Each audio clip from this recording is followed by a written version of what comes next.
Hello, good evening, and welcome to the Majority Show, coming at you live every week from Majority Towers here in central Scotland.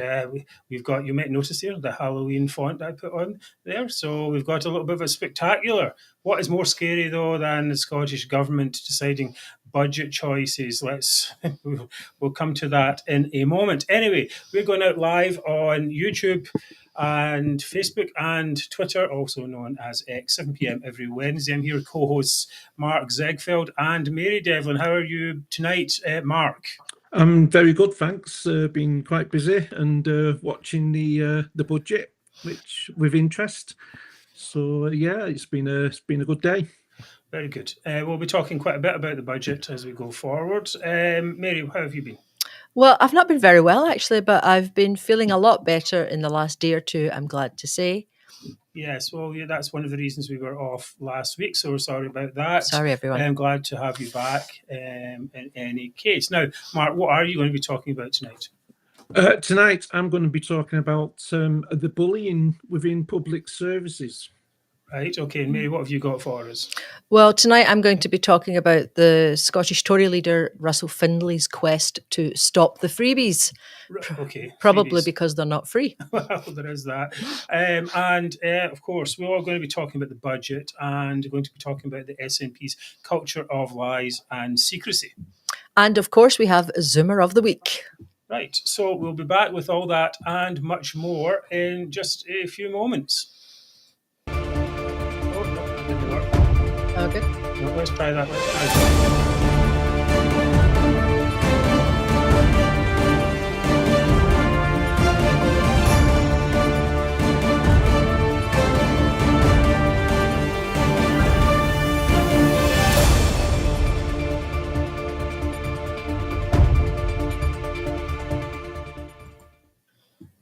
Right, okay, I'm trying out a new system. It didn't work all that well there. All right, so welcome back to the Majority Show. This is Scotland's #1 politics and chat from an anti-nationalist perspective. Our aim here at the Majority is a thriving Scotland without the toxic nationalism that has been strangling Scotland's potential. Okay, let's see. What have we got here? Double-sided tonight. I'm here tonight with Mark and Mary, and huge thanks, as usual, to United Against Separation Facebook page, where many of you are watching from tonight. I think I'll just change that font back to the original font because it's impossible to read. Okay, let's just go back. Not too bad. Right, what about that? How's that going? Right, very good. Okay, Mary. And remember, sharing is caring. The #1 thing you can do is like the show on YouTube. And even if you don't subscribe, please drop us a like. And if you can subscribe, please do so. Increase our reach at the click of a button. And as usual, I'll be managing all your comments tonight. So please keep them short and snappy. And I'll try to put as many up on screen as I can. Right, very good. So we're just going to get right into it today. So thank you for your messages coming in already. Welcome back. Thanks, Alan. Welcome to hear from you as well. We've already had the Inverness one, maybe, but we'll put that to aside for now. Right, so today was the first Labour budget under the new administration since the party took power. So let's just, Mark, you've been, before the show, you were saying you're following it quite deeply. So first of all, what were your expectations of this budget? Well, it was a little bit better than I actually thought it would be. I was expecting a lot more cuts than we saw. I think the SNP have been quite on the back foot since the budget, because I think they were expecting a cut in Labour austerity, I think they were calling it. Yes. Which it's not happened, because even though we've seen tax rises of £40 billion worth of tax rises, we've also seen them spend on NHS. On infrastructure, NHS and public services, which means we are going to be getting a 3.4 billion increase in our budget, and it's the largest one-off increase we've seen in Scotland. And I think the SNP have been a bit caught out on that, because for months now, all we've heard from the SNP is we're gonna, the Barnett formula means we're gonna have a cut in our budget, which means we're going to have to pass that on with serious cuts in Scotland. And now suddenly it's a £3.4 billion raise, and they don't know what to do. And what I'm hearing after the budget is a pre-written script that they've all come out with, and they're just carrying on with it. And they're just stating as if we're losing money. And they don't know where to go from this, apart from Shona Robinson, who's made a statement saying it's we're going forward in the right direction. They're taking us a little bit in the right direction. So I noticed that just before we came on, she made a statement that she said she was willing to work with Labour, which was a little bit unusual, but that's because I think they've got the fear in them. We'll come to that in a minute, I think. So, I mean, I think that as you say, I think it's difficult to handle a little bit on this this budget. There's nothing that's really a big standout. I mean, of course, people are saying, well, the national, for example, you can pick out any item, but there's nothing that's really a huge thing, a big cut anywhere, I don't think. But this Scottish thing, I think, is quite important. You know, that 3.4, that must be about 15% increase. Yeah, right. Because I think last year we got 22 billion. No, that's just the excess, Mary. What do you mean? That's just the excess.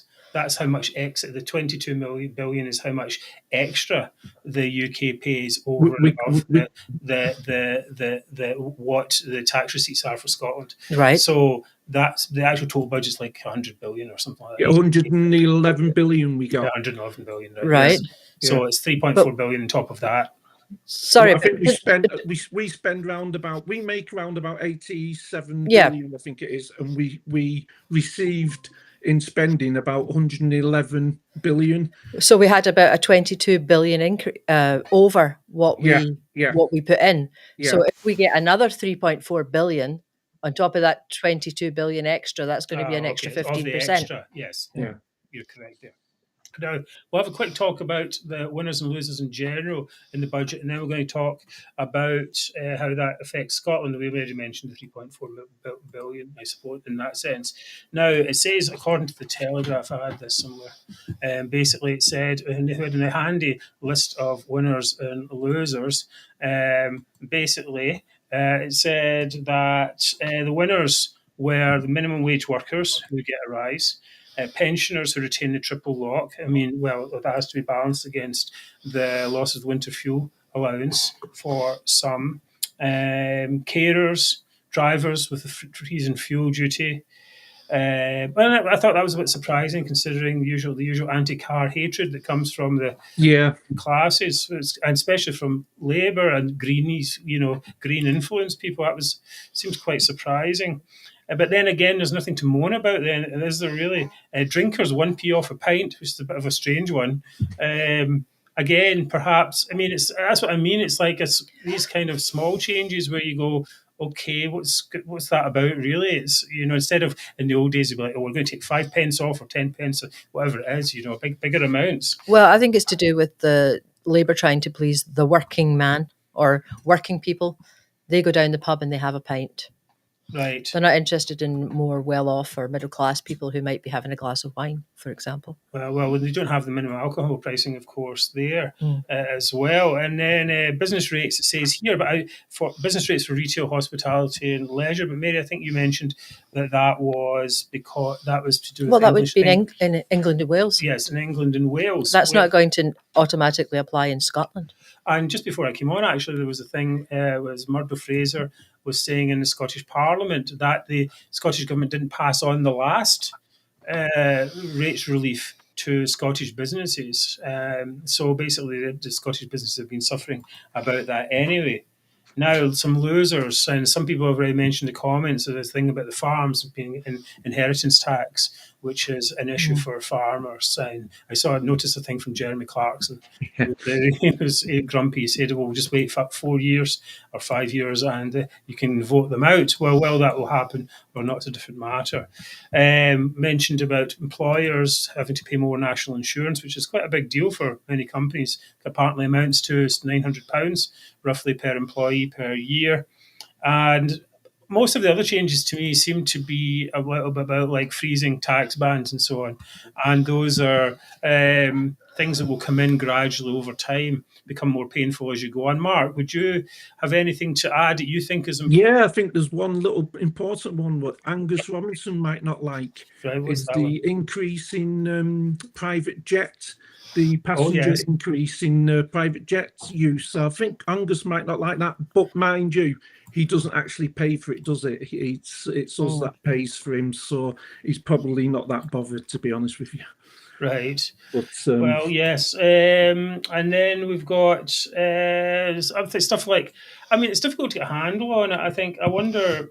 Well, we have to be honest. We haven't really had much time to digest it. Well, I mean, there's always a lot of analysis now, but perhaps that's part of it. That there's no real. I mean, while people can get angry about maybe some individual things, this doesn't necessarily affect them that much. An ordinary working person, if they go into a higher tax band because something sort of because an allowance is frozen, it's not really like, oh, it's going to affect me right now.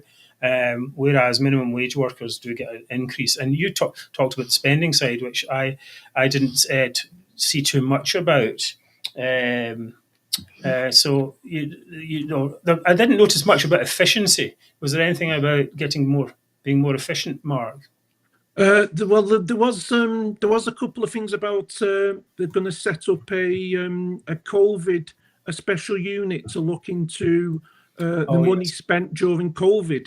That was quite interesting to see about if they can claw back from some of these businesses that popped up during COVID and made quite a lot of money and then suddenly disappeared. And I think that could be quite interesting if it comes out, because we've seen this before with governments.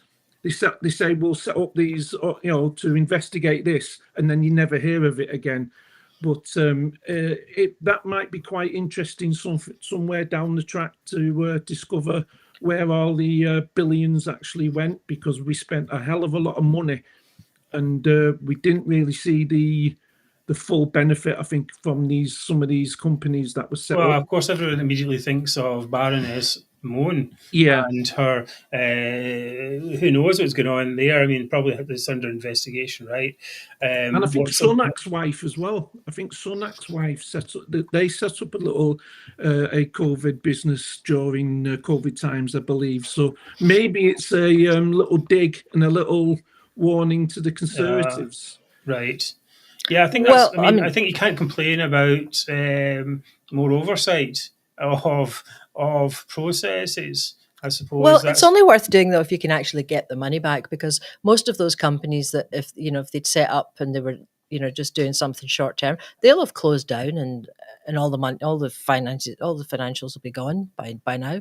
Did you get the feeling, Mark, that this was an ideologically driven budget? Yeah, It was quite eye opening. Some of the things, it was quite interesting. The spending that they're going to do, the extra spending on infrastructure and that, which I wasn't really expecting. I was expecting more of an austerity budget to plug these so-called gaps. But again, it's this idea of they started with a £22 billion, and they kept mentioning it, £22 billion gap in the finances that the Conservatives left. But yet, when Sunak mentioned this, he said that they couldn't provide any evidence of this £22 billion Black hole. The black hole that they were talking about. They couldn't provide any evidence, and the independent body had actually stated that they don't believe in this because they were refused to show it. So it does. You do wonder where if that was actually true or not, or was it just? Well, I suppose there were some ideological things in the sense of the private school thing is one. Also, restrictions on landlords, second homes, stuff like that. You could say that. Now you've got I noticed you've got something to say about the private school thing. You think that was not VAT? No, I think it's a really big mistake to add VAT onto private school fees. What it's going to mean is a lot of kids currently at private school are going to be shunted into the local comprehensives. which are already overloaded and already under budgeted. So I think Labour are really shooting themselves in the foot with that one. And there's a lot of parents with maybe 2 or 3 kids in private school. They just won't be able to afford the extra money. A cheap private school is about £18,000 a year for one kid. That's just the basic fees. So that would be an extra £3,600 per child. So if you've got 3 kids, that could be well over £10,000. I think Labour are really just doing this. I think they're jealous and petty-minded. They imagining that all private schools are like Eton, and they just want to get rid of the Well, as far as I posh know, Tory types. a good chunk of the Labour people are from private schools anyway, and maybe it's just like, what's the word, self-guilt? Is that the right word? I don't know, but a lot of kids in private schools, the parents are maybe they own a small business, or maybe they're middle managers. It's not all really rich people that send their kids to private school. A lot of them actually make sacrifices and struggle to send their kids to private school. And then you have to think about the mental health issues for the kids who have been taken out of their nice, well-disciplined private school and basically thrown into a comprehensive some people jungle. might say that the private sector, public sector schooling should be better. Of course, we all should say that. Usually, the make them better first, and then usually the complaint is, okay, to get rid of private schools and it'll somehow make the public schools better. But surely we should try to make if they're so good, we should try to emulate what the private schools are. Mm-hmm. Right? I think they should be able to. I think they both can work together, can't they?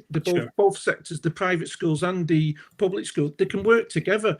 But I do think that is part of showing their base. Well, we promised this something during the campaign, and we're keeping our promises. Because she did mention that on 3 or 4 occasions. She said, we've kept our promise on this, we've kept our promise on that. And I think that is because of the winter fuel allowance, which they did keep the promise. Mm-hmm. So and they promised the taxes wouldn't go up, and they've broken that promise. So I think some of the little things like and I agree, it's not so little, because I think a lot of these small private schools will not be able to handle this and will have to close. Yeah. And that will put extra burden on our already overburdened educational system in England and obviously in Scotland as well. So I do think it does have a knock-on effect. They don't seem to be caring about the children. Well, they're not putting the children first here. Right. Okay. So that's one ideological thing, and of course, some people there mentioned Hutchie Grammar is. They're saying £12,000 a term. Well, it didn't do much good for Humza Yousaf, did it? That's all I can say about that. There'll be more to say about Humza Yousaf, of course, later in the show. Now, let's talk specifically about Scotland. Let's hear Mr. Reeves now. We will drive growth in Scotland, a key priority for Scottish Labour and our leader, Anna Sarwar. Including with a city and growth deal in Argyll and Bute. This budget provides the devolved governments with the largest real terms funding settlements since devolution. Delivering an additional £3.4 billion to the Scottish Government through the Barnett formula. Yeah. Funding which must now be used effectively in Scotland to deliver the public services that the people of Scotland deserve. Right. It sounds like the Saturday night down the pub in Glasgow pub, doesn't it? Well, it didn't play that well on our side, but hopefully it played okay on your side. Catch. The Chancellor said the measures in her budget would amount to an additional £3.4 billion, which we already know, through the Barnett formula, which comes to about 6 ferries, or 37,770 camper vans. So that's I worked that out. That must have hurt your brain, Mark, working all that out. Yes. Anyway, she said it must be used effectively in Scotland to deliver public services that people of Scotland deserve. Right. Well, of course we deserve, good public services, but surely no amount of money would make the SNP happy, Mark. Well, no. Then they're not happy because they're trying to spin it into, well, they're telling us how to spend our money and where to spend our money. And they're going to, I keep hearing now, they're going to roll back on devolution because that's obviously what she meant. So I think they're on the back foot. I think a lot of them are now still coming out with their pre-scripted ideas of what they thought the budget was going to be, and they're making themselves look a little bit silly. Yeah, well, here's I've just got to say Skull here. I can't remember the name of the guy. Stephen Flynn. Stephen Flynn. Flynn. Right, well, here's him talking about it. An individual, a pensioner who's just lost your winter fuel allowance. If you're a family who are suffering under the 2-child cap, you'll be looking at the budget going, what's changed? Nothing. We've still got to deal with the consequences of this. If you're a small or medium-sized business, you'll be going, what have we done wrong? Why do we deserve this massive increase in taxation, which is going to impact our ability to grow? If you're a homeowner, you'll be looking at this going, why are my mortgage rates going to be going up as a result of what the Chancellor's announced? And if you're someone who looks at the wider economy, you'll be saying, why is the economy going to be flatlining when the Chancellor promised a transformative growth budget? It's massively underwhelming. Oh, massively underwhelming. Okay, right. It seems a bit strange for them to be standing up as somehow defenders of them, people with mortgages and people who are, what's the first one he said, and businesses, when they've been hammering businesses and mortgage owners for ages. I mean, stamp duty or whatever it's called in Scotland is absolutely massive. Not one thing you said there was actually true. Right. Apart from small businesses are going to suffer with this budget. That's quite right. But everything else, the winter fuel allowance, it's John Swinney and the SNP who's dropping the winter fuel allowance in Scotland. Yes. Okay. Yes, they have the responsibility. They have actually had the funding for this year as well. And now with this extra funding, why can't they can quite easily give the 160 million that it would take to give the winter fuel allowance. It's a choice they have made. They want to be treated like a government, then they have to act like one and take responsibility for what they do. They've made a choice themselves to cut the winter fuel payment in Scotland. Not Westminster, they have. The 2 cap, they could quite easily mitigate that. They're able to. They made choices where they don't want to. They want to spend the money on pretend embassies and all other nonsense. So that is a choice they make. They need to own it and take responsibility for that. Oh, they don't know, do they? I mean, that's the whole way they think they go. What do I have here? I mean, I think that it seems this extra budget is not about them being good or anything. Every budget decision, of course, is not just a financial decision, but like a political calculation. So I think Labour's looking forward to the upcoming election, and they're going to say, and the fight that's coming up with the SNP. So first of all, they've not given them any ammunition, really. I mean, what this two-child cap, most people in Scotland are for the retention of the two-child cap for a start anyway. And, okay, the winter fuel allowance is a different matter, and that is a bit contentious, but it's a kind of minor point compared with an overall package. And the idea, I think, is going to be that when it comes, as time goes on, if the SNP don't work with them, then they're just going to say, well, if they misspend the money, then let's just open season on them from Labour. They'll just say, well, you just misspent the money. What's the point of even having you here? Vote for us instead. And if they do go along with it, then they can say the same thing. Well, what's the point in you even being here if you're just going to do the same decisions as we're going to do? Well, it's going to make December's budget in Scotland very interesting now, because are the SNP going to go with what is expected huge cuts to public services, the councils, education? They're expected to cut quite a lot because they've got to find money. Now, if they do that, they've got no comeback of, well, it's Westminster's fault because they've cut Barnett. Barnett has been cut, so we're in trouble. They can't use that now because they're getting an increase. So are they going to carry on with their austerity, or are they going to change and start saying, well, we've got an extra 3.4 billion. We're going to have to start investing that into education, into the councils, and so on and so on. So it'd be interesting which way they are going to go, because I think they're in a bit of a tiswas at the moment. They're in trouble because I think they're still going to go with austerity. I think they're going to go with cuts because they've got such a big black hole that they've got to fill. I think it's 1.5 billion that they've got to find. They were going to do 500 million of cuts. I think they'll still carry on with that. So it'll be interesting then to see how But they then they spin it. become the party of austerity, such Yeah, as this. But the exactly. thing is, of course, we all actually do want cuts. We want efficient government. That's the point, and that's why I asked earlier on. Was there much discussion of efficiency? Well, I'll be talking a in little this? bit about that in a little while. I'll be talking about the Scottish Conservatives and what their plans are. Right. So. Okay. Well, that's good because this is the thing. You know, some of us look over at Argentina of all places, and the guy who's running over there with the chainsaw. I don't know if you've seen him, and he's like, "Well, we're just going to cut all these government departments. Just don't work anymore."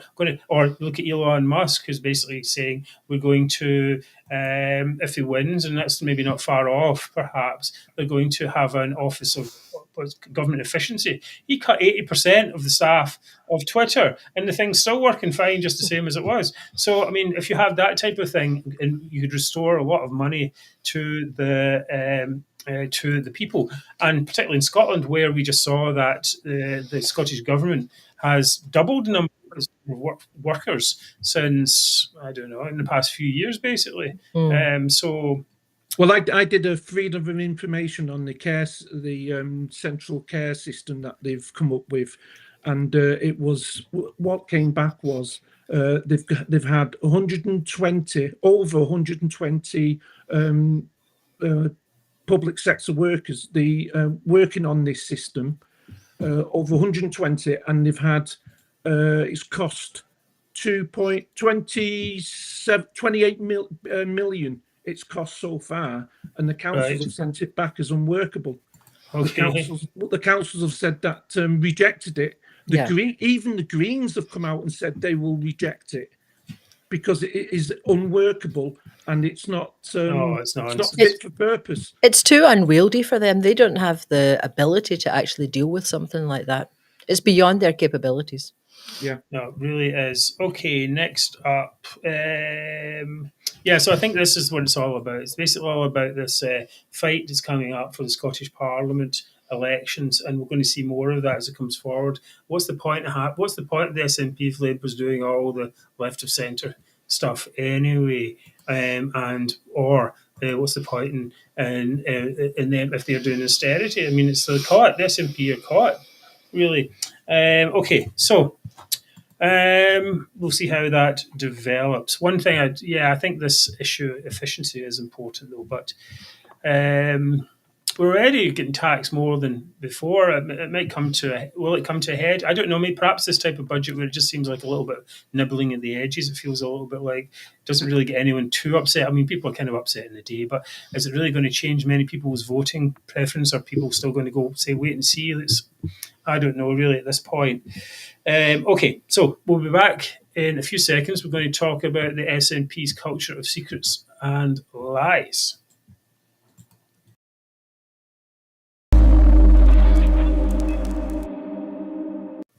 Right, well, thank you. Jeez, okay, sorry about that. Thank you for being with us on Wednesday night, and for our regular viewers, thank you for being with us every Wednesday night. We really appreciate you being here with us. For those who are new to the channel or who are perhaps not so new, we do this show survives on subscriptions and donations. If you feel so minded and you have a little bit of spare cash, please do drop us a little bit of your hard-earned funds. I don't know if you get tax-free donation or whatever it is, probably gift aid or something like that you can claim it against, but whatever. Anyway, a few pounds a month really makes a big difference to us. It adds up. Also, you can buy a T-shirt. This abolished holiday one from our store. Now, how to make a donation? You can do that through our website. There's a donate button on every page. You can, as I say, buy a T-shirt. You can put a super thanks, super sticker onto the YouTube here. Everything is extremely appreciated. We are very happy with that, and helps us power our way through to the Holyrood election coming up. Now, it was another bad week to be John Swinney. although I guess it's never really a good week. This week it was the centre of a scandal regarding the conduct of the inquiry into the James Hamilton investigation into whether Nicola Sturgeon broke the ministerial code. As you remember, Hamilton said that she hadn't broken the ministerial code, but also referred it to the parliamentary committee, and then they said that she'd had done. So it was a bit of a mixed bag. But basically, Sturgeon got away with it. That's what it basically came down to.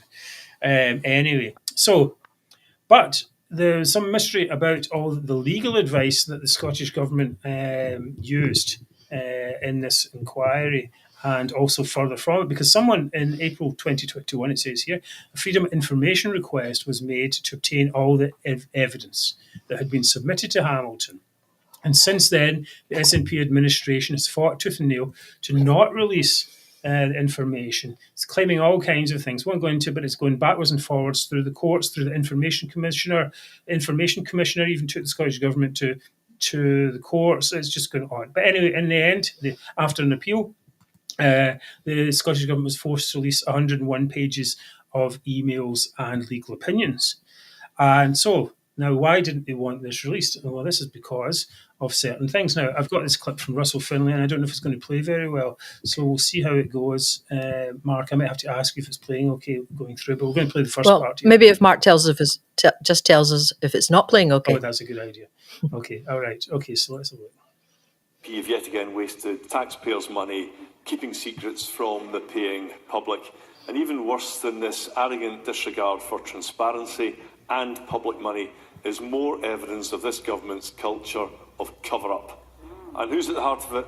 Again, John Swinney, whose statement today is little more than a masterclass in spin.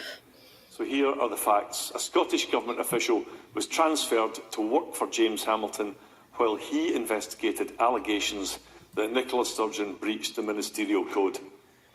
But we only now discover that during this time the official was exchanging information directly with Mr. Swinney. She even drafted letters from Mr. Swinney to Mr. Hamilton, who she was working for, hopelessly and fatally conflicted. The government then spent huge sums of money trying to keep all of this and more secret from the public. And despite his protests today, the First Minister's fingerprints are all over this cover-up. So let me ask, were Mr. Swinney's communications with the seconded official done behind the back of Mr. Hamilton? Mr. Swinney has today admitted some of the contact he had with the seconded official, so will he publish details of all contact? And finally, since all we've heard today is spin, will Mr. Swinney agree to a judge-led inquiry to uncover the true extent of his actions? Thank you. First Minister. Mr. Officer, Russell Findlay makes a number of points about... Let's pause that. Sorry. From our side, it ran on a little bit. We've got some kind of delay here, which makes it a little bit difficult. Okay, we'll come to Swinney's answer in a minute. But basically, the Scottish Government official, civil servant, was seconded to work for Mr. Hamilton and continued, while that was going on, to correspond with Swinney. So much for an independent inquiry. The Scottish Government's got its fingers all over it. Now, Swinney says that this was normal practice and only dealt with practical matters. But the legal advice says that while it may have been standard practice, it was somewhat unfortunate that more distance was not enforced between the Secretariat, as the person who was in between, and the government. The lawyer said that some of the correspondence he had seen suggests a less than arm's length and independent position. Now, the name of the official is redacted, but you can easily find out who it is with a quick search on the internet. And when you see that, you'll realise there is no impartiality at all. This is a senior person in the heart of the Scottish Government. And basically, it seems that person at that time worked very closely with Nicola Sturgeon. And it seems like Nicola Sturgeon's fingerprints are all over trying to influence the inquiry. What do you think of all this, Mark? Doesn't surprise me. Doesn't surprise me in the slightest. This, and we have a parliament where the opposition asked for an independent inquiry into John Swinney's actions and what happened during this, and who gets to decide if there's if they can have an independent inquiry? It's the First Minister. It's unbelievable. That shows you how that's just wrong. Yeah, it just shows you that Parliament is weak. It has no power whatsoever over the government. The government lead the Parliament rather than the Parliament leading the government. There's no oversight whatsoever, and is anybody actually surprised about this? Really? I was a little bit surprised, because I thought that at least Hamilton himself would say, well, this is, I want a clear break from the Scottish government. That's the thing that surprises me in it. But isn't he a pal of them? Well, no, he was supposedly hired as an independent, so maybe he has some questions. But I thought he was friendly with Nicola Sturgeon. Anyway. He has come out and said that he was hindered during the investigation and that, but I don't think there's much impartiality whatsoever during this. She's obviously broke ministerial code. That I've no doubt about that whatsoever, and I don't think anyone else should have any kind of doubt about it. But we've seen this on a number of occasions where she's got where the ministers have broken ministerial rules, and they decide themselves if they are guilty or not. How can that be a system that works? There's no accountability whatsoever. No, it's terrible. Whatsoever. I mean, the thing is, though, how can we get more accountability? And the one thing, of course, we can do is what the Labour government has promised, is to allow parliamentary privilege in the debating chamber, which means that basically any MSP can stand up and say whatever they like without fear of retribution. That would blow apart, of course, the Alex Salmond case straight away. Now, David Davis has already done some of that in the UK Parliament, where, of course, there is parliamentary privilege, and perhaps more of that will come out. But there's that. In addition to that, we need to have proper oversight. This kind of thing should be referred to. It's a devolved administration. It's not an independent parliament. So it should be, if there's issues like this, they should be taken out. At least the people should be able to request, okay, the UK government needs to look into this. And at least the UK government could then consider it, right? And I think, Stephen, of course, our preference is to get rid of this nonsense altogether, because all that's happened is basically we can see it in front of our faces, the amount of corruption, and it's just given a venue for nationalists to indulge in corruption, indulge in bad acts, first of all, then to try and cover them up, and then because they know there's no accountability, there's no repercussions other than the ballot box, and their own supporters, of course, don't care about that. So I think maybe the presiding officer, if there's a truly independent presiding officer, they should be the ones that should turn around and say, well, John Swinney is part of this. He's part of what should be investigated, and the presiding officer decides whether there's an independent investigation needed on this, and take it out of the First Minister's hands completely.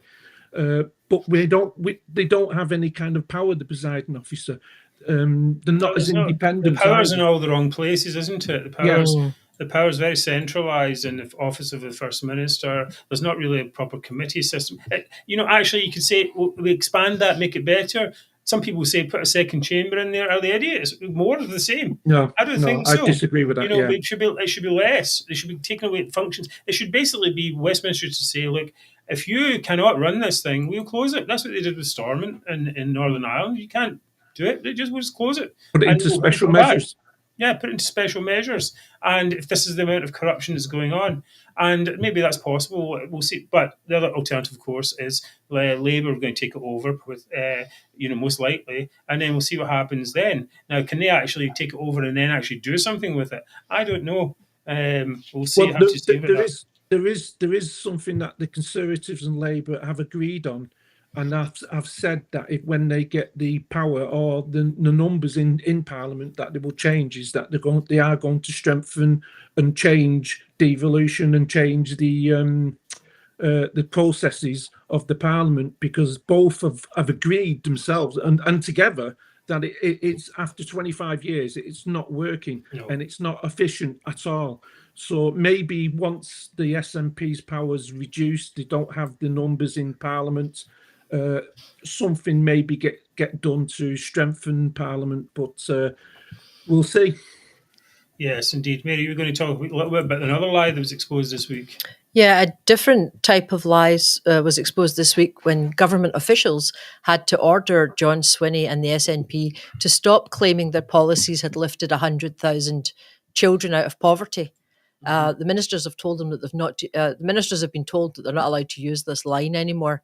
So they made a little sneaky change to the wording, claiming policies such as the Scottish Child Payment had kept 100,000 children out of poverty, which of course is nonsense as well, because official statistics show that the levels of child poverty, basically it's been the same in the period from 2020 to 2023, which is in the time that the child payment has been put in. But the UK Statistics Authority say that comparing the number of children living in relative poverty, if you take 2004 to 2007 and compare that to 2020 to 2023, there is a decrease of 10,000 children. So it's gone down from 250,000 children living in poverty down to 240,000. But that's over like more than 10,000. 10,000, 10% of what they're claiming.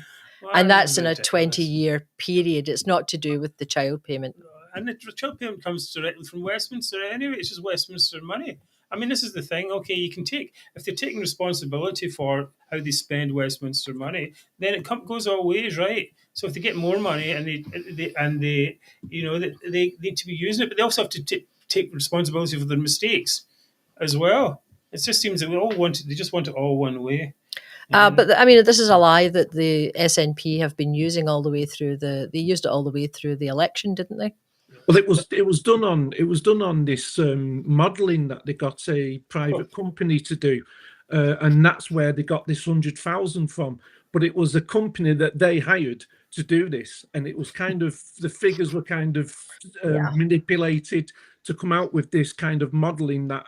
Well, they did the same with the drug deaths as well. Yeah. Anne-Marie Ward, who did an investigation into that and basically come up with it, like there was 13 reports and they chose the one that was, like modelled. It wasn't even modelled in real data or something. It's basically you pay your money, you get the results that you pay for. Well, that's of course, and they've infiltrated all these different quangos and research bodies and reporting bodies, I guess, as well. Right. Okay. Well. Okay. So we're going to go back in a few seconds. Well, that's the thing. They have been spouting rubbish for years and ending getting away with it. They need to be called out more. I think people are trying to do their best, but in many cases, we're fighting against cult-like behaviour. People will put up. We've talked about this many times. People will put up, or a certain segment of the Scottish population will put up with any kind of nonsense as long as they think it gets them closer towards breaking up the UK. That's it. So they put up with these people who are imbeciles, actually, and just not capable of doing any kind of government at all. And I mean, the UK government should have noticed this at the beginning, should have said, no, this isn't going to work. And only a few people pointed it out, Tam Dael, for example. And they've been vindicated completely. Right, we're going to come back in a few seconds.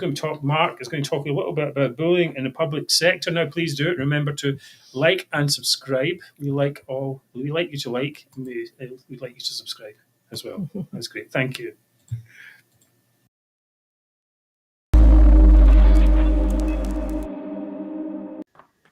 Right, Mark, what's this you've got about bullying in the public sector? Yeah, I did a space a few weeks ago, and we were talking about Carol Beattie, the new interim CEO of the SNP. Okay, and all right. I was contacted because she worked as a CEO of Stirling Council. Oh yes. And I was contacted by a worker, an ex-worker within the council, who said, and he provided evidence as well that there was a big cover-up of bullying by 5 managers at the council. Oh, really? Okay.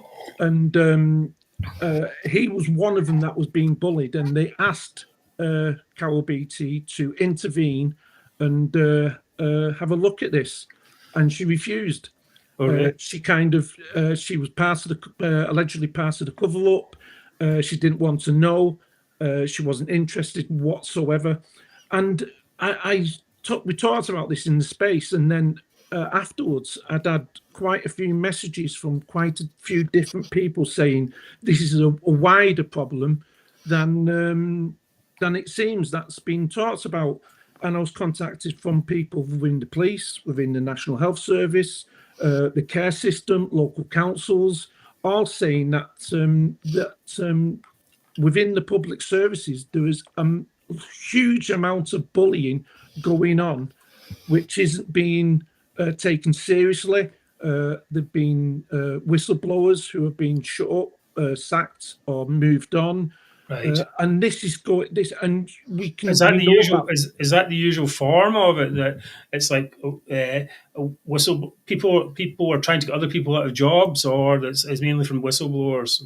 Well, it's from different people from different sectors, and it's one of the big things we do know about is the El Jamel scandal with Tayside Board, and I've talked extensively with Jules about this. The amount of time they've spent years and years and years discrediting people, keeping it quiet. They kept the nurses. Nurses knew what was going on, but they were told to be quiet about this. They were told not to talk about it, not to say anything about this doctor. Could have been stopped years ago.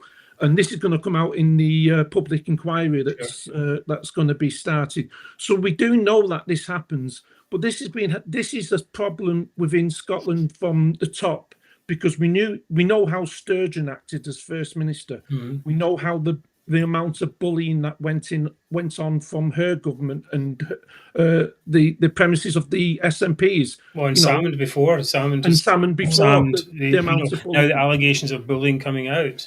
And I think it's happening, and I think it has a huge effect on morale within. I've been talking to some nurses about this, and they said the morale in the NHS is at the lowest point that they've ever known it. Nurses are leaving at record numbers, and it's all due to this kind of policy and this kind of atmosphere of bullying, of secrecy, and of sacking people if you don't conform to what they expect you to, and I think it's a huge problem that needs exposed. It needs talked about, and I do know I have seen some evidence. I've been told by people, please don't mention my name. I'm telling you this in private because. It's going on, but if my name comes out, I don't want to be one of those that is pushed aside. I want to progress in the job. Of course, people have the right to work. This I think it's a huge problem. This and it comes from the top. Yes. Well, when you look at this lady here, this Beatty lady here, I remember. This is the type of thing. Your council boss who shared shameful remarks after Kate's cancer diagnosis is new interim SNP chief executive. And she said, reacting to a story about Kate's health, the Post said it was time for the French solution to the monarchy, suggesting the royal family should be executed. So she shared that. Right? Yeah. She also said Kate should go home when she started doing her appearances again after having her treatment. This lady said, Carol Beatty said, well, she should just go home. She shouldn't be out and about. She should be at home. It's like, you've got that kind of level of person talking at that kind of level. Now, there are some people, we all know some people who've got, cancer, and they're not nice in Scotland, and they're not particularly nice people. We don't say anything about them, about that part of their thing, because cancer is a terrible thing for anyone. But imagine saying that kind of thing. It's just, and that person becomes the CEO of the SNP. No, terrible. It seems like a good fit.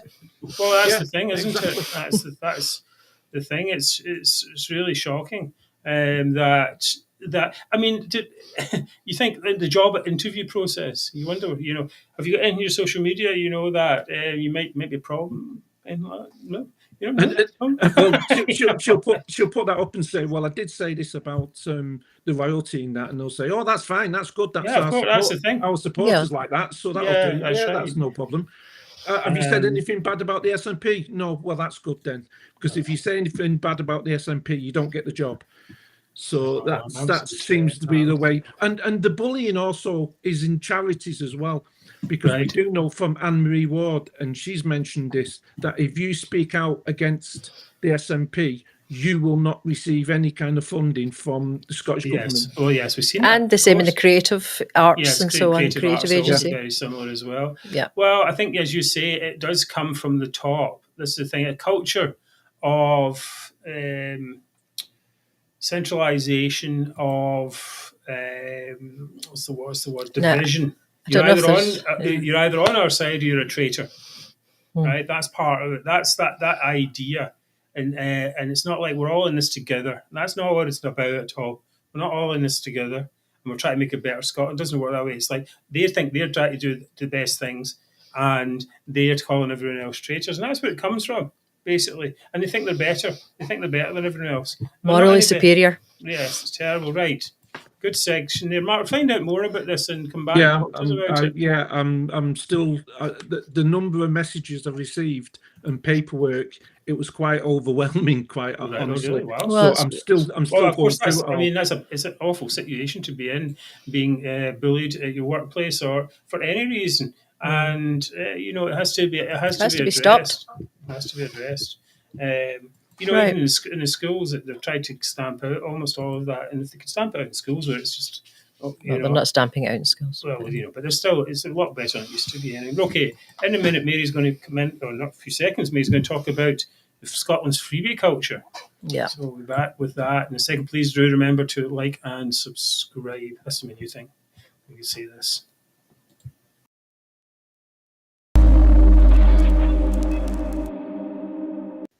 Right, Mary, what have you got for us? Well, Mark, if you could please cover the comments while I'm talking about this. Right. Okay. Captions, first of all. Okay. Right. So a couple of days ago, the new Scottish Tory leader, Russell Findlay, made a keynote speech in Edinburgh calling for an end to the SNP's freebie culture.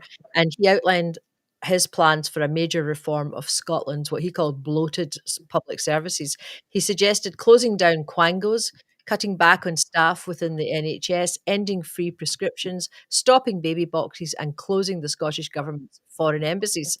That sounds pretty good. He said, in terms of the freebie culture that the SNP deals in, there is nothing we should really take off the table to save public cash. Now, this, as you said, Mark, this is quite refreshing, isn't it, to hear a Scottish party leader echoing the stuff that we say on the majority every week.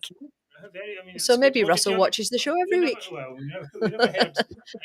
What's the guy before? What's his name? I can't remember his name today. Yeah, we've put him out of our mind. Ross? No. Yeah, Douglas Ross. Well, I never heard Douglas Ross say anything like that. Well, not as clear and outright, I would say. He went on to talk about the left-wing socialist agenda, which has ruled the Scottish Parliament over the last 25 years. He said he rightly said that Labour would increase taxes in this budget, which they have done, and that John Swinney and the SNP will follow suit in December, because they're still continuing the negotiations with the Scottish Greens. So Russell joked that the romance between Patrick Harvie and John Swinney is not over. Gives you the boke just thinking of that, doesn't it? And that the pair will team up to hit people with more tax. He said the left-wing parties in the Scottish Parliament spend all their time on inputs and never on outcomes. Proper funding of public services is crucial, but it's only part of the solution. Public services must become more effective by being more efficient, which is exactly what you were saying earlier, Mark. Yes, of course. Yeah, he said it's time to end the student politics of gimmicks and cheap headlines that come with costly price tags, like the baby box. It has now cost £50 million without any hard evidence of its effectiveness. And it's been £9 million for the foreign embassies, despite the international affairs being reserved, he said, and basically saying to people, look, nearly everybody can afford 39 pence for a packet of paracetamol or ibuprofens or whatever, so you really shouldn't be getting these on basic on prescriptions. Give them money that you raise from the people who or who can do it, and give it to the people who actually need it. That's the thing. I want to just put a quick mention to Doug. Thank you very much for your super chat. Thank you. Donation. Thank you very much. Right. So Russell Findlay went on to target quangos. He said there are 131 public bodies and they're not all needed. He added, we will set out proposals to reduce that number and make savings for taxpayers. Scotland doesn't need another yes man like Mike Russell picking up a taxpayer-funded wage just for chatting to his old pals in the SNP. The growth in quangos not only saddles the taxpayer with extra costs, but reduces accountability, like the water quangos bosses. They were billing taxpayers for £400 lunches and courses at elite US universities, or culture chiefs working from home in New Zealand. Anyway. So, and he talked about abolishing the 21% tax bracket. Well, we didn't mention that in the budget section earlier. Yeah, of course, the big thing we shouldn't be separate income tax bands across the UK. It's just a disaster because nobody knows what the tax rates are, and why should people in Scotland pay higher taxes and get poorer services? Why should they pay higher taxes straight up? Well, that's what he's saying. Yeah, it's absolutely tax harmonisation, Russell. Well, he's saying that, like the SNP and Labour, they like to call this progressive. He said, but it's not progress to pick the pockets of Scotland's teachers, nurses and police officers, leaving them worse off than they would be elsewhere in the UK. We need more fairness for Scotland's taxpayers. Then he said that the budget was going to harm businesses which rely on for economic growth, like the North Sea industry, oil and gas industry. And we're imposing sleek tax rises on workers, which blatantly contradict the spirit of the Labour manifesto and the promises they made to the public. Anyway, he summed it up. He said, look, it's time to go in a different direction on tax and spend and a smaller state that better serves the public. Well, I like what he's got to say. On my libertarian side, low taxes, better services, efficiency, smaller state, all that. Small state, all good. That is a good thing. And it just seems that people here, and I have lived in the States, and that's a big thing over there. Is the size of the state needs to be smaller. We just mentioned Elon Musk earlier on, which is becoming the living embodiment of that idea. And the idea that you can come in and you can cut whole entire government departments down, and you can make savings that way. And it's something that's not really being. It's the idea. I think it's really a very strong idea in Britain that the government is there to look after you. And I think a lot of that comes from the National Health Service idea that it's always something going to be looking after you. Now, fair enough, the National Health Service has its faults and pluses and minuses, but in general, we're not talking about this. We're not talking about efficiency ever. Yeah, this is the thing in making things better, and it's not. Otherwise you just throw in money at something, and it's just getting wasted because the people don't have an efficiency mindset, and that means that they just waste the money. Especially in the NHS, that's definitely needs to be much more efficient. Right. Anyway, so we like what we're hearing from Russell Findlay so far. Hopefully he keeps it up. Nearly most of the stuff he's saying is stuff that we see on the show every week. Right. It's very refreshing to hear that, isn't it? It's like we don't normally hear that kind of thing in Scotland. But it's true. These freebies are it's not sustainable. It's not sustainable in Scotland. And it always makes me laugh because I always answer when nationalists say, we get this free and this free and this free. And I always answer them and say, well, do you really expect that an independent Scotland would be able to afford all these freebies that you're getting now? Because they'd all have to go in an independent Scotland because it's just not sustainable. I mentioned a guy from Argentina earlier on, and he banned the government from saying that things were free. Yeah, quite right. They're not allowed to say it's free. They're not free. They're paid for by other taxpayers. So it's that's the kind of thing that we need to get here. We've got millions of secret viewers and listeners all around the globe. Our tentacles spread everywhere. But the point, what we're trying to do in this show actually is to try and say, well, this is what we think, and this is particularly what the grassroots of people who want to don't want the UK to be broken up, Scots, the majority of Scots think. Well, we always said we were going to be the voice of the majority. It would be nice if politicians actually listened to us. Not us. It's not us. I'm talking the majority of Scots. That's great if that can happen. Anyway, great, very good, Mary, and we'll see how Russell Findlay does get on. Anyway, right. Oh my God, what's a bit? I'm missing a bit. Mark, it's nearly time. Come on, hurry up.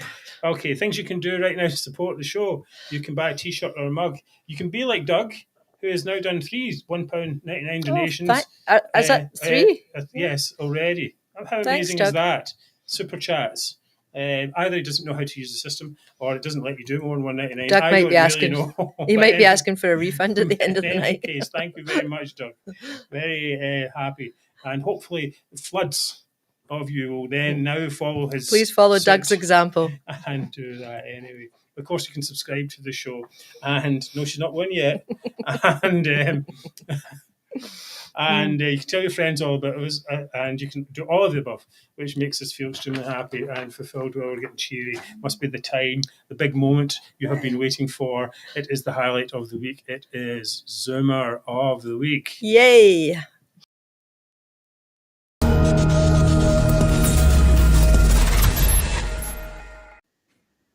Right, okay, if it's a bad week to be John Swinney, it's an even worse week to be Humza Yousaf. My Zoomer of the Week, Humza, to use a perfect term, beclowned himself on multiple occasions this week. That's a good verb, I like beclowned, that. Yes. No. As the former first imbecile continued his whining support for what's left of terrorist groups in Gaza. This is the first of 3 bits. Right. And by continuing to claim thousands of children have been killed when in fact thousands of terrorists have been eliminated. Anyway, I've been following this in quite some detail. There are loads of reports about how Hamas is massaging and changing, putting out fake numbers. But with any luck, the hostages will be released. Of course, Humza Yousaf never mentions the hostages. I don't think he has in his tweets since last year, November. Okay, then he went on about slavery reparations. I mean, come on. Where is it? I've got here? Mark. Okay. Slavery reparations. Yeah, he wants us to pay. He wants Britain to pay slavery reparations. I don't know. Okay, who to? Well, he wants. I don't really know exactly who. That's a good point. Just actually. In general, we just pay them. Yeah, because he's in any anti-British thing, isn't he, Mark? It's some of the Commonwealth countries that have asked for. They've just had a meeting with a big Commonwealth meeting, and it was brought up about reparations for past history of the of what happened, and I think the Prime Minister said that it was mentioned, it was discussed, but no money was mentioned. No. It says, here's what Humza actually said here. He said, so much of Britain and Scotland's wealth is a product of slavery, and that talking about it doesn't make you anti-British, doesn't make you anti-Scottish. And blah, blah, blah. And anyway, the thing is, though, that I think is that, of course, just as an aside on this issue, I think it's absolutely nonsense. The idea that third world grifters who were never enslaved should get money from the descendants of people who are not currently involved in slavery, and most of whom were not even remotely involved with slavers anyway. It's a ludicrous idea, plays on liberal guilt. Unusually, Robert Jenrick, the prospective Conservative leadership candidate, or actually his leadership candidate, he said the opposite. He said, you should be thanking us for bringing them language and culture. But the most important thing is that the UK actually ended the transatlantic slave trade. And I think it's quite ridiculous. You've got Humza Yousaf, right? His family isn't even, historically from the UK. They weren't even part of this slavery. Trying to get, people who are, it's like trying to get the native-born people to pay reparations. His family wasn't even involved in that. I don't get that. That's the part I really find really strange. But it's just basically an anti-UK bandwagon. But on top of all that, the third item was he was forced to apologise to Roddy Dunlop, Dean of the Faculty for Advocates, for calling him a Tory F-kwit in WhatsApp messages. And this was while he was the Health Secretary. In good grace, Mr. Dunlop said it was amusing, quite amusing, but nonetheless, an apology was made. Spokesman for Humza Yousaf said, blamed distress on the COVID pandemic for the outburst. As if he did anything. During then, he said the emergency phase of COVID in particular was a stressful, emotive and high-pressured time for everyone. Roddy's even put it on his account. Yeah. Twitter account. He's put it on there as well. Anyway, I'm not stressed. My evaluation is that Humza is a nationalist fuckwit, and he's my Zoomer of the week. So, can't argue with that. He's just so. Is there any anti-British bandwagon that this man and his family will not jump on? It's just absolutely ridiculous. It's crazy. Anyway, why does he have a spokesperson? He can barely speak. Do you really want him doing more of that whisper, Paul? I don't know. Yeah, anyway, for three things in there. Well, you're a strong contender, Mark. Very strong. Okay, anyway, next up, Mark Zegfeld is going to tell us his Zoomer. Just hold on a second.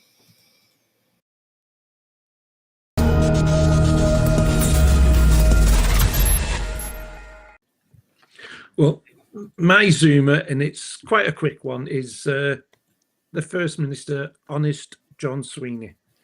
Now, this week, and this is just made me laugh. He's signed a letter wanting to reverse the winter fuel allowance decision not to give the winter fuel allowance. So he signed this letter. And he's signing a letter to reverse the decision that he's actually made for Scotland and for Scottish pensioners. So he's asking himself to reverse his own decision. And what did himself say? Well, I don't think he's got back. I don't think he's wrote back to himself yet with the answer. So it just sums up where we are in Scotland. Did it have an RSVP at the bottom? And he made such a big thing on video signing this letter, and the number of responses under it saying, well, have you answered yourself yet? Are you going to reverse it, or what are you doing? It just shows you. Honest John Swinney, that's our First Minister, and that sums him up in one kind of phrase. A picture of him signing the thing there. Yeah. It looks like it's got pictures on it. It does. Yeah. Maybe that's how. Yeah, they need pictures. Defend the fuel payment. Yes, he says, I'm proud to have signed a letter in support of Unite the Union, which is quite an amusing thing in its own right. Unite the Union? Yes. The Unite the Union campaign to reverse the UK government's cut to the winter fuel payment, which he, of course, can do himself with the stroke of a pen. Yeah, so I await his answer to himself and see what the letter is. Well, there might be some dispute going on, between them. Yeah. Between himself and himself. Yeah, it's a bit like Gollum, talking to himself. But it just shows you the lengths these people go to, doesn't it? It just sums up Scotland, really, doesn't it? It really does. It's like, did it?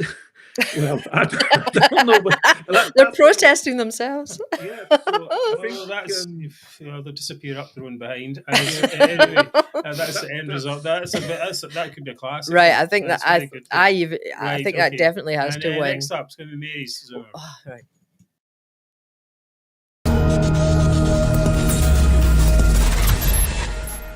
Mark, if you can do my caption would be great. Well, mine isn't funny. I wish we'd finished on Mark's, because mine is more serious, and I've chosen it as the Zoomer of the week more because of its outrage.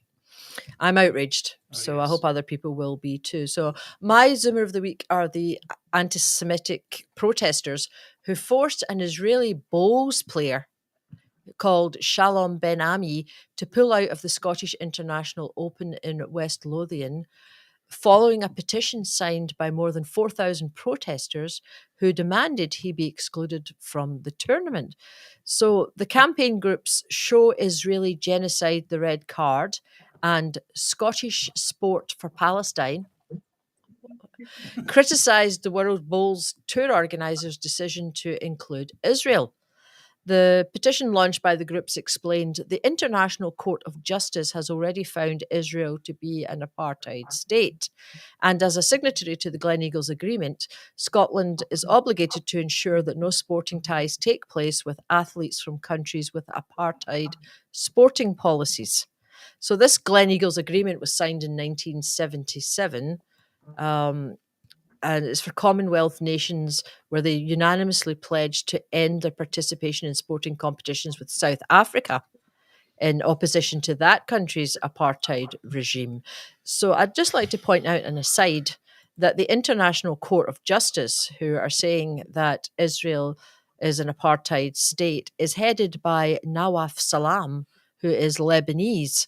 The Jerusalem Post has called him anti-Israel, and he was elected in February to the International Court of Justice, and they declared Israel an apartheid state in July.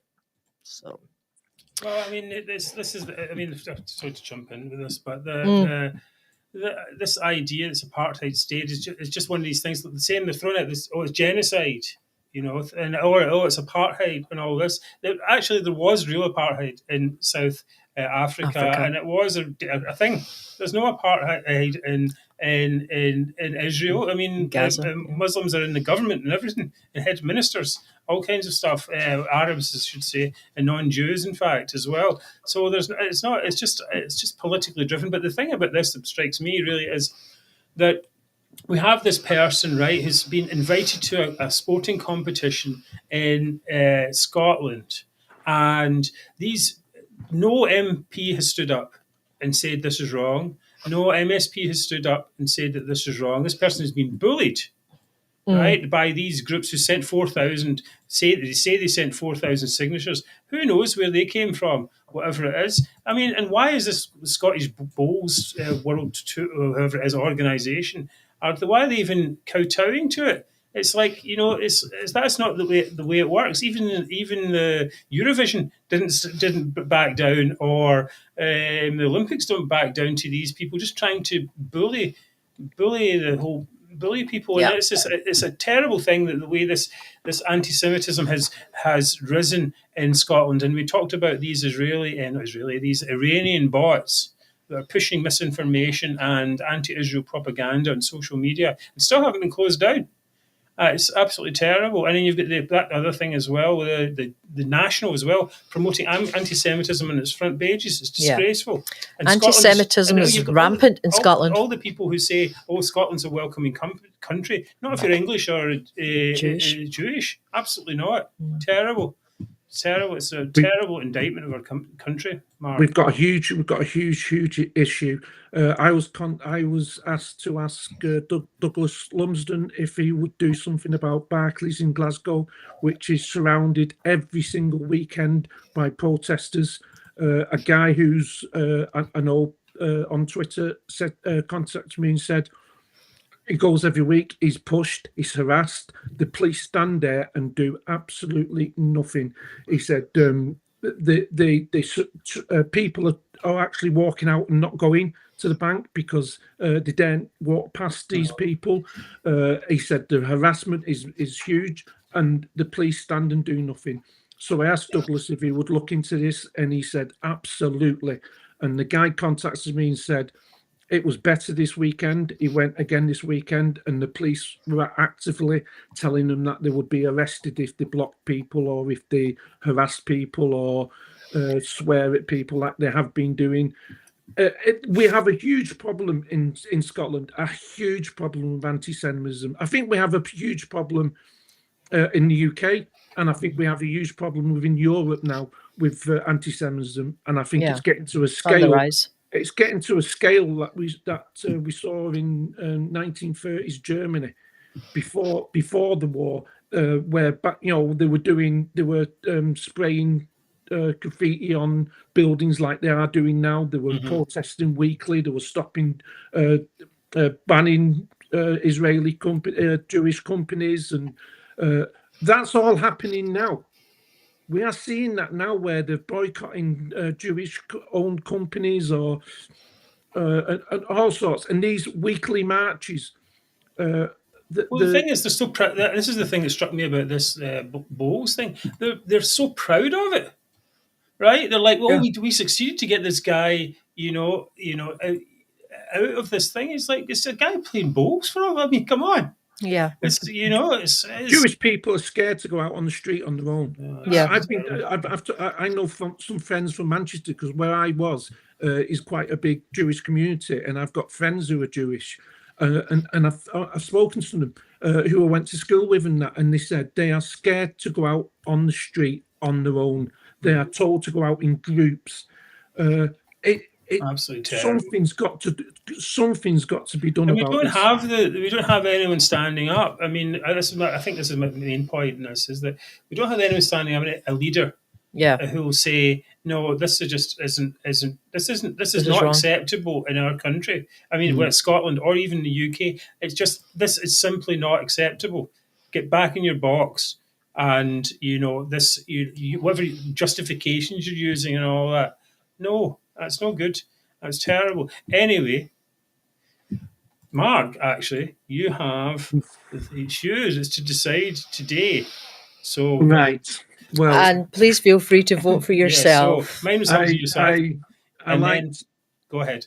I think Mary's was a really, really serious point, and something that should be taken extremely seriously. Humza, always, just always a Zoomer, always a Zoomer. You can Zoomer or pick a week, any week. Just Zoomer of the year, I think, maybe. Yes, indeed.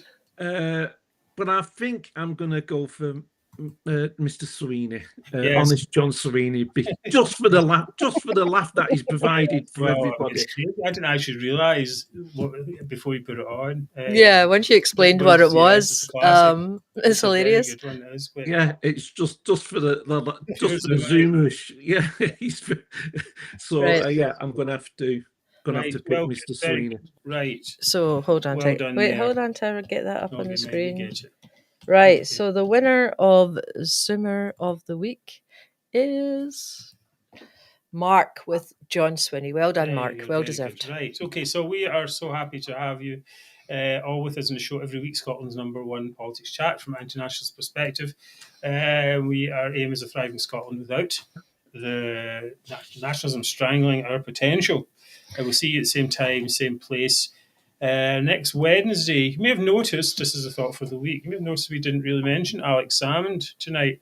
That's because, like the political failure he is, he's best forgotten. But we will reserve the right to speak up when necessary. We will never allow the man who divided Scots for his own power and wealth to ever become a saint, as some nationalists are trying to do. That is not going to happen on our watch. And thank you all for your help. Thank you for your support as we go along. And we will be on next week, hopefully, as long as we're all healthy and well. And as we'll see you all. Thank you all for your comments tonight. And a huge thank you to Mark Zegfeld for being on and showing his insight. Thank you very much. Yeah, it's been a great show. Right. And also to Mary, of course. Thank you very much, and thanks everyone for your comments. Okay, so we will see you all next week. All right, take care and enjoy your week. Good night, everyone. Good night.